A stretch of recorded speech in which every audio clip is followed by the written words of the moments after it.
नमो भगवते रुद्राय। नमस्कार दोस्तों, आज के इस वीडियो में हम जानेंगे हरितालिका तीज व्रत से जुड़ी हुई अनेक प्रकार की नियमों के बारे में। यह नियम जो है हर किसी को पता होनी चाहिए, क्योंकि इस तरह के प्रश्न आ रहे हैं और पूछे जा रहे हैं।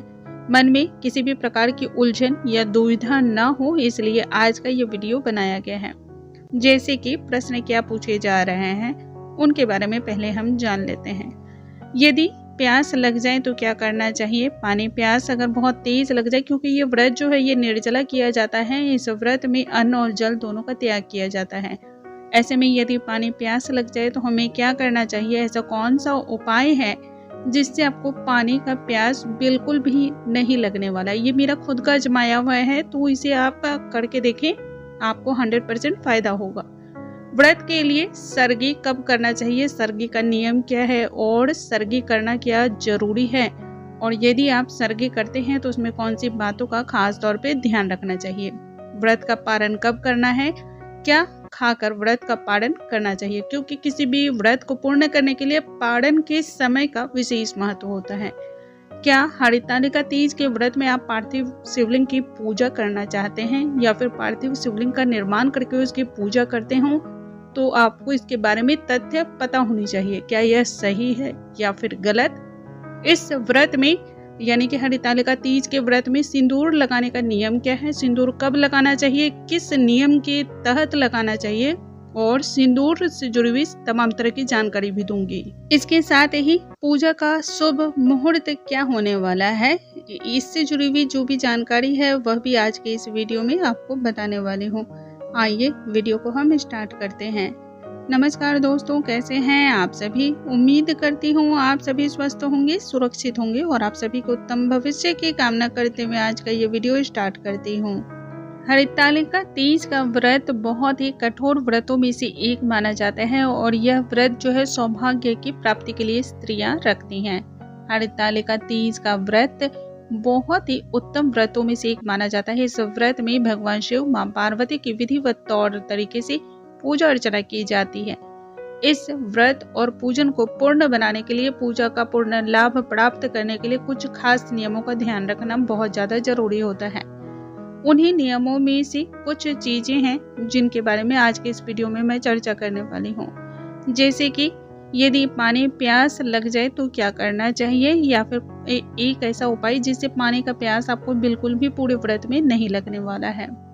यह व्रत निर्जला रखा जाता है, 24 घंटों का यह व्रत होता है, तो बहुत ही कठोर व्रत होता है, इसलिए पानी प्यास को लेकर के अनेक प्रकार की समस्याएं हो जाती हैं। हम अनेक प्रकार के व्रत और त्योहार करते हैं, लेकिन उन व्रत और त्योहारों में हम फलाहार करते हैं, यानी कि भोजन में फल जरूर खाते हैं, पानी का सेवन करते हैं, लेकिन इस व्रत में पानी का तो सेवन किया नहीं जाता है। ऐसे में यदि पानी प्यास लग जाए तो क्या करना चाहिए। तो देखिए दोस्तों, कोई भी व्रत या त्योहार आपके प्राणों से ऊपर जाकर नहीं है। नियम बनाए गए हैं, उन नियमों का हमें पालन भी करना चाहिए, लेकिन फिर भी यदि पानी बहुत तेज प्यास लग जाए और आप उसे बर्दाश्त नहीं कर पा रहे हो, सहन नहीं कर पा रहे हो, तो ऐसे में पानी पी लेना चाहिए। ऐसे में पानी पीने का एक खास नियम है, यानी कि जिस तरह से पशु पानी पीते हैं 4 पैरों पे, उस तरह से आकर यदि आप पानी पीते हैं तो पानी पीने का दोष आपको नहीं लगता है। दूसरा एक उपाय जिससे ये आपको पानी का प्यास बिल्कुल भी नहीं लगेगा, ये मेरा खुद का आजमाया हुआ है। हर व्रत और त्योहार में मैं यह जरूर करती हूँ जिसमें भी पानी नहीं पिया जाता है, जैसे कि हरितालिका तीज का व्रत हो गया या फिर जितिया का व्रत हो गया। इन सभी जो व्रत होते हैं ना, इसमें पानी का सेवन नहीं किया जाता है।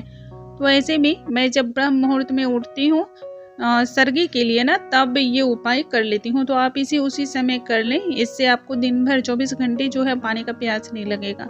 एक गिलास, पूरे बड़े गिलास से पानी ले लें और उसमें 3-4 चम्मच ग्लूकोज का अच्छी तरह से घोल कर और उसको पी लें।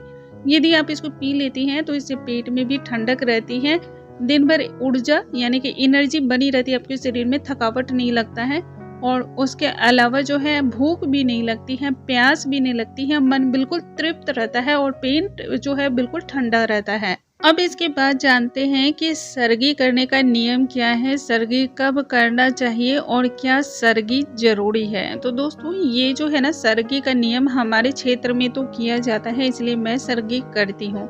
यदि आपने सरगी अभी तक नहीं किया है या आपने शुरू से नहीं लगाया है, आपके क्षेत्रों में नहीं किया जाता है, तो कोई ज़रूरी नहीं है कि आप भी सरगी का नियम उठाएं। लेकिन सरगी करने से जो है ना, दिन भर ऊर्जा बनी रहती है। जैसा कि मैंने पहले ही कहा, सरगी के समय ही मैं यह ग्लूकोज का पानी पीती हूँ, जो कि दिन भर हमारे शरीर को ऊर्जा देती है, पेट और मस्तिष्क भी बिल्कुल ठंडक रखती है। तो इसलिए मैं सरगी के समय ही यह पानी पीती हूँ।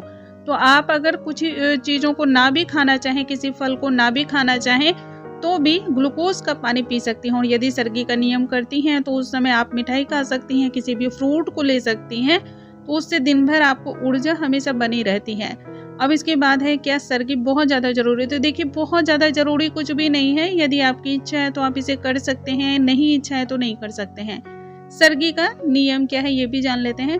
तो सरगी का नियम यह है कि ब्रह्म मुहूर्त से पहले आपको सरगी कर लेना है। सुबह 4:30 बजे का जो समय होता है, उस समय से ब्रह्म मुहूर्त शुरू हो जाता है, इसलिए सरगी आपको 4:30 बजे से पहले कर लेनी है। बहुत सारे लोगों को चाय की तलब की आदत होती है, चाय की आदत होती है तो सर उनका भारी हो जाता है चाय के बिना, तो सुबह चाय या फिर नींबू का शिकंजी वगैरह भी पीते हैं, वो भी आप सरगी में ले सकती हैं। इससे भी आपको दिन भर जो है अच्छा लगेगा और बिल्कुल फ्रेश महसूस आप कर सकते हैं। इस व्रत में पार्थिव शिवलिंग की पूजा करनी चाहिए अथवा नहीं, इस बात को लेकर भी अनेक प्रकार के प्रश्न कमेंट में पूछे जा रहे हैं। तो दोस्तों, इससे ज्यादा उत्तम और क्या हो सकता है। पार्थिव शिवलिंग की पूजा आप जब भी करते हैं, आपकी पूजा और भी ज्यादा फल प्रदान करती है।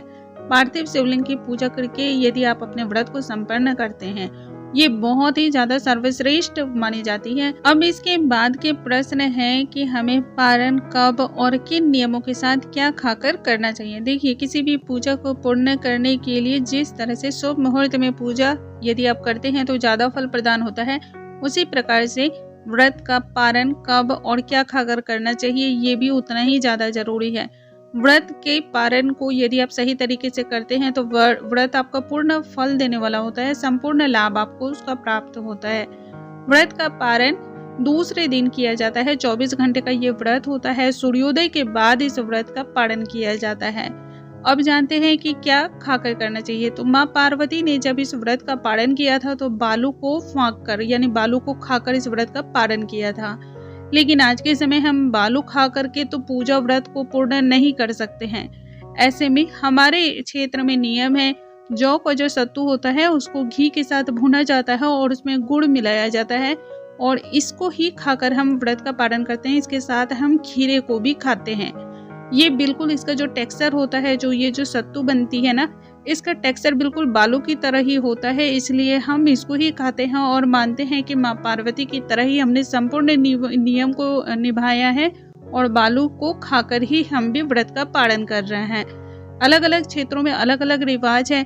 बहुत जगह जो है इस व्रत का पालन जो है मिठाई से भी किया जाता है या फिर जो आप प्रसाद चढ़ाते हैं भगवान को, उसको खाकर भी व्रत को तोड़ा जाता है। बस ध्यान ये रखना है कि व्रत का पारण सूर्योदय के बाद आपको करना है, ये जरूर आप ध्यान रख लें। अब इसके बाद एक और भी प्रश्न है कि हरितालिका तीज का व्रत जितनी भी सुहागिनी स्त्रियां करती हैं, उन्हें सिंदूर कब लगाना चाहिए। आमतौर पे हम जब भी पूजा पाठ करते हैं तो उसमें जानते हैं कि पहले माँ पार्वती को सिंदूर अर्पण किया जाता है, उसके बाद अपनी मांग को सजाया जाता है।